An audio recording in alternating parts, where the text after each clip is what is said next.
জীবন যেন গল্প, প্রেম, বিয়ে, দূরে চলে যাওয়া, ফের এক হওয়া, অবশেষে চিরদিনের জন্য আলাদা হয়ে যাওয়া। আমরা কথা বলছি একসময় বাংলা টেলিভিশনের অন্যতম জনপ্রিয় জুটি অর্ণব ব্যানার্জি এবং ঈপ্সিতা মুখার্জি সম্পর্কে।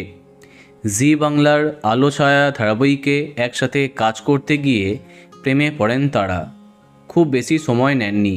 2022-এর প্রথমের দিকে আইনি মতে বৈবাহিক বন্ধনে আবদ্ধ হন অর্ণব ঈপ্সিতা। সেই বছরের শেষ দিকে সামাজিক বিয়ের কথাও পাকা হয়ে গেছিল। একসাথে অনেক সুন্দর মুহূর্ত কাটিয়েছেন দুজনে, কিন্তু জল থই থই ভালোবাসায় একসাথে কাজ করবার সময়ই তাদের মনোমালিন্য এবং বিচ্ছেদের ঘটনা সামনে আসে। সামাজিক বিয়ে হবার আগেই ডিভোর্স নেন অর্ণব ঈপ্সিতা।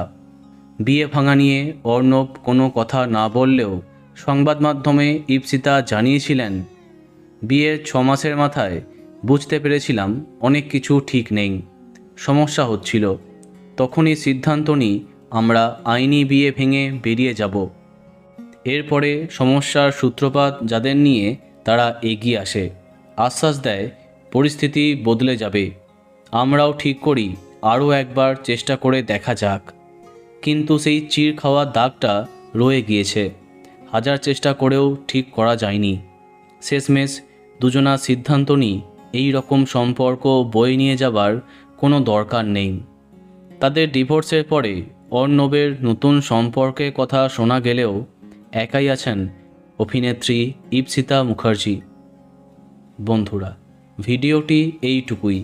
বাংলা বিনোদনের অন্যান্য খবর পেতে সাবস্ক্রাইব কারেন্ট বস। ধন্যবাদ।